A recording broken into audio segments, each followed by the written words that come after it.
এই সতর ঢাকা মুসলমানের জন্য অপরিহার্য ফরজ।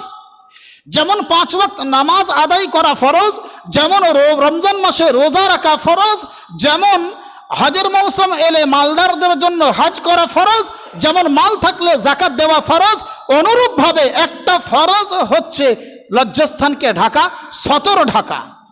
এখন সতর কতটুকা? সতর ঢাকার সম্পর্কে কোরআনে কারীমের নির্দেশনা কি?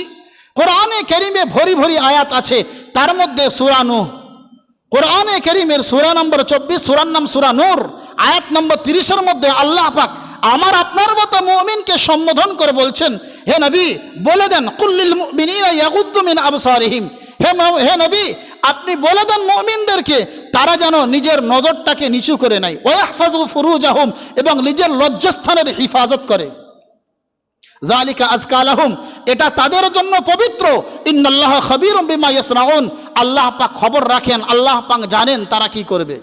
এই লজ্জাস্থান যে শব্দটা, ফুরুজ শব্দটা, বহু অর্থে অর্থিত। লজ্জাস্থান মানে গুপ্তাঙ্গ নয়, যে সামনের রাস্তা আর পিছনের রাস্তা, পেশাবের জায়গা, পায়খানার জায়গা, এটা নয়। শরীয়ত এর জন্য নির্ধারণ একটা সংজ্ঞা দিয়েছে যে পুরুষের জন্য লজ্জাস্থান হচ্ছে নাভির নিচে থেকে নিয়ে হাঁটুর নিচে পর্যন্ত, আর মহিলাদের জন্য কাফাইন কাদামাইন, অর্থাৎ দুটো হাত এবং দুটো পায়ের তলা, পা এবং মুখমণ্ডল ছাড়া সম্পূর্ণ ফরজ, এবং মুখমণ্ডলটা ঢাকাও ফরজ। এ সম্পর্কে লম্বা আলোচনা হচ্ছে, আমি ওইদিকে যাচ্ছি না। তো আল্লাহ পাক নির্দেশ দিলেন, ওয়াহফাযু ফুরুজাহুম, হে নবী আপনি মুমিনদেরকে বলে দেন তারা যেন নিজের নজরকে বাঁচিয়ে নেয় অন্যের অঙ্গ প্রত্যঙ্গ দেখার থেকে, এবং তারা যেন নিজের শরমগার হিফাজত করে, এটা তাদের জন্য পবিত্রতা। আবার আল্লাহ পাক সূরা আরাফের 26 নম্বর আয়াতের মধ্যে বললেন, কোরআনে কারীমের সূরা নম্বর 7, সূরার নাম সূরা আরাফ, আয়াত নম্বর 26, সেখানে আল্লাহ বলছেন, ইয়া বনি আদম, আই ইবনে আদম, কদ আনজালনা আলাইকুম লিবাসান ইউআরি সাওআতিকুম ওয়া রিশা, হে বনি আদম আমি তোমাদের জন্য লিবাসের সামগ্রী পাঠিয়েছি তোমাদের লজ্জাস্থানকে ঢাকার জন্য এবং পোশাক পরিচ্ছদ ভূষিত হওয়ার জন্য। অর্থাৎ আল্লাহ পাক বললেন পৃথিবীর বুকে তোমাদের লজ্জাস্থানকে হিফাজত করার জন্য, এবং তোমরা পোশাক পরিচ্ছদে ভূষিত হয়ে সাজ সরঞ্জামে ভূষিত হবে, সেই কারণে আমি আল্লাহ পাক লিবাস বানানোর সমস্ত সরঞ্জাম আমি পৃথিবীতে নাজিল করে দিয়েছি, অবতীর্ণ করে দিয়েছি। এই কাপড় যেটা আমরা পরিধান করি এটা আল্লাহর দেওয়া, এটা আমার আপনার কোনো কৃতিত্ব নয়। এবং কাপড় শুধু নয়, অন্যান্য লেবাস যেগুলো আমরা শীতের সময় পরিধান করি, ওই সমস্ত লেবাস যেগুলো আমরা বর্ষার সময় পরিধান করি বর্ষা থেকে বাঁচার জন্য, এবং ওই সমস্ত লেবাস যেগুলো আমরা পরিধান করে বিভিন্ন অনুষ্ঠানে যাই, মনে রাখতে হবে এটা আমার আপনার কৃতিত্ব নয়, আল্লাহ পাকের পক্ষ থেকে নাজিল করা জিনিস।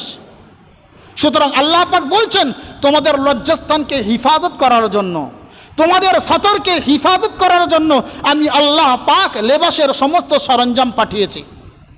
এখন আমাদের সতর হলো নাভির নিচে থেকে হাঁটু পর্যন্ত।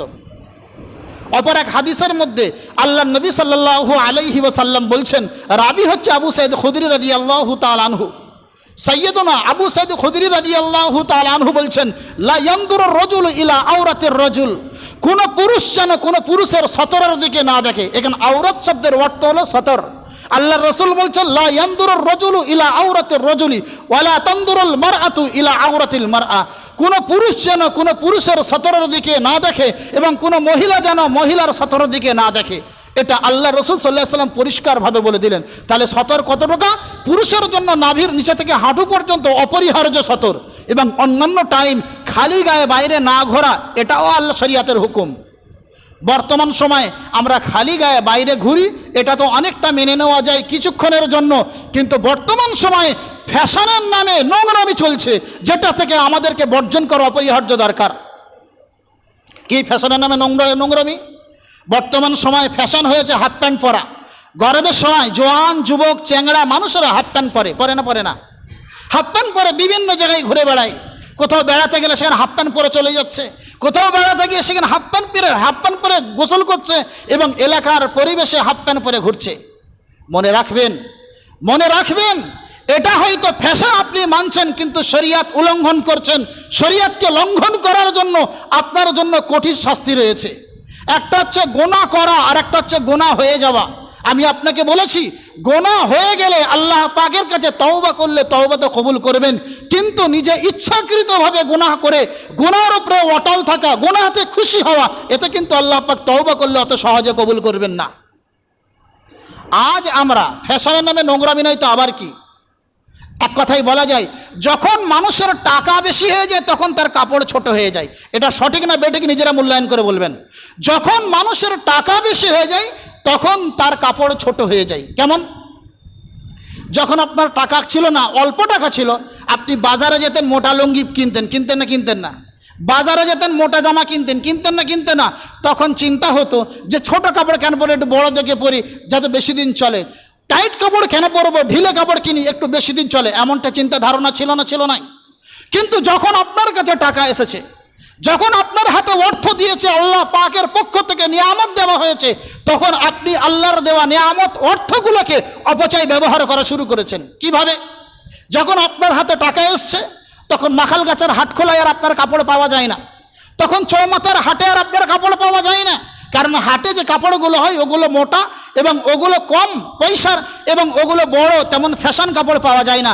তাই আপনি পৃথিবীর বুকে মুমিন নামে নোংরামি করার জন্য আপনি শপিং মলগুলো চুজ করেছেন। শপিং মলে গিয়েছেন, দেখছেন কত সুন্দর আন্ডারওয়্যারওয়ালা গেঞ্জি পাওয়া যায়, সব থেকে ফ্যাশন, সেটা আপনি কিনেছেন। দেখছেন কত সুন্দর মসৃণ কাপড়ের হাফ প্যান্ট পাওয়া যায়, সেটা আপনি কিনেছেন। দেখছেন বগল কাটা জামা কিভাবে পাওয়া যায় আমার জওয়ান যুবতী মেয়ের জন্য, সেটা আপনি কিনেছেন। দেখছেন কত জগমগে হাট জামা এবং বরকা পাওয়া যায়, যেগুলো পরলে আমার মেয়ের দিকে, আমার দিকে মানুষ আকর্ষিত হবে, সেগুলো আপনি কিনেছেন। মনে রাখবেন, আল্লাহর দেওয়া নিয়ামতকে যদি আমরা অপচয় ব্যবহার করি, আল্লাহর দেওয়া নিয়ামতকে যদি খারাপ পথে লাগাই, খোদার কসম আল্লাহ ওই নিয়ামতকে 2 মিনিটের জন্য বাকি রাখবে না। এখন আপনার হাতে আছে, আপনি চালিয়ে নেন, কিন্তু আপনি কি একবার ভেবে দেখেছেন আপনার স্থানটা কোথায় যাচ্ছে? আল্লাহ পাক আমাকে আপনাকে ঈমানদার হিসেবে দুনিয়ার বুকে পাঠিয়েছিলেন, আমাকে জান্নাতে দেবেন না জাহান্নামে দেবেন তার ফয়সালা আল্লাহ করেই পাঠিয়েছেন, কিন্তু পৃথিবীর বুকে এসে আমি আপনি আপনার জীবনটাকে জাহান্নামের পথে পরিচালিত করছি, যেটা সব থেকে বড় নোংরাম। তাই যদি আমি হাফ প্যান্ট পরে আমার জওয়ানিকে দেখানোর জন্য, আমি হাফ প্যান্ট পরে ফ্যাশন মানানোর জন্য শরীয়তকে পিছনে ফেলে দিয়ে অন্ধভাবে ফ্যাশন পুরস্ত হয়ে যায়, ফ্যাশনের পূজারী হয়ে যায়, মনে রাখবেন আপনার নাম শরীয়তের খাতায় দায়ুস রাখা হয়। আপনার নাম শরীয়তের খাতায় দায়ুস রাখা হয়। আল্লাহ পাক যে বললেন যে আমি তোমাদের জন্য আসমান থেকে অবতীর্ণ করেছি তোমাদের পোশাক পরিচ্ছদ, পোশাকে ভূষিত হওয়ার জন্য কাপড় চোপড়, সেইগুলো আপনি ব্যবহার না করে আপনারা মন চাহি কাপড় ব্যবহার যদি করে থাকেন, মন চাহি পোশাক পরিচ্ছদ যদি ব্যবহার করে থাকেন, মনে রাখবেন শরীয়তের খাতায় আপনার নাম দায়ুস রাখা হবে। আপনি যদি আপনার হালাল পয়সা দিয়ে আপনার মেয়েকে ওই ধরনের কাপড় কিনে দেন, মেয়ে যে গুনাহ হবে ততটা পরিমাণ তার থেকে বেশি গুনাহ আপনার ঘাড়ে হবে, কারণ আপনি তার অভিভাবক। আর আল্লাহ নবী সাল্লাল্লাহু আলাইহি ওয়াসাল্লাম বলেছেন, আর দায়ুস লা ইয়াদখুলুল জান্নাহ, দায়ুস কোনোদিন জান্নাতে প্রবেশ করতে পারবে না।